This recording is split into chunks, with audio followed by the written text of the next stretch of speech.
Hello everyone, Namaste, Charlie, myself Bhavna and welcome back to my mini vlog and happy Women's Day to all my strongest, gorgeous Omenius.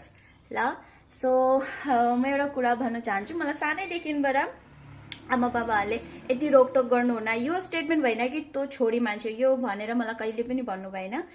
अनि घरमा छोरा भनेको छोरी भनेको मै नै हो अनि सानोबाट नै जब म ठुलो मान्छेहरूको आशीर्वाद लिन्छु या टिकाको बेलामा म टिका लगाउँछु सबैजनाको मुखमा एउटै आशीर्वाद हुन्छ छोरा भनेको पनि छोरी भनेको पनि तै हो घर सम्हाल्ने तै नै हो सो यो सुनेर पनि के मतलब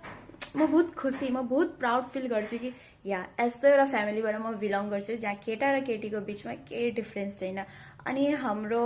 फ्यामिलीमा बाबाको फ्यामिलीमा कोही केटा मान्छे छैन काकाको पनि दुईजना छोरी आप्पाको पनि एकजना छोरी हाम्रो बाबाको पनि म एकजना छोरी हो हामी सबै छोरी नै छोरी छौँ अनि छोरीले नै संसार बनिन्छ छोरीको लागि नै संसार बाँचिन्छ यो कुरा पनि हो अनि कोही आमा बाबाले एकदम धेरै नै टेन्सन गर्नुहुन्छ त्यही भएर पनि होला यताउति जानु दिनुहुन्न तो मैले मेरो आमा बाबालाई ट्रस्ट दिएको छु सो त्यो ट्रस्टको वजह से मलाई आमा बाबाहरूले त्यस्तो यता नजा उता नजा भन्नुहुन्न सो गाइस हजुरहरू पनि आफ्नो आमा बाबालाई ट्रस्ट दिनुहोस् कि तपाईहरू कहिले पनि गलत कदम उठाउनुहुन्न आमा बाबाले जुन चाहिँ फ्रिडम दिनुहुन्छ त्यो फ्रिडम मजासँगले युज गर्नुहुन्छ अनि त्यसको लिमिट जान्नुहुन्छ है सो बाइ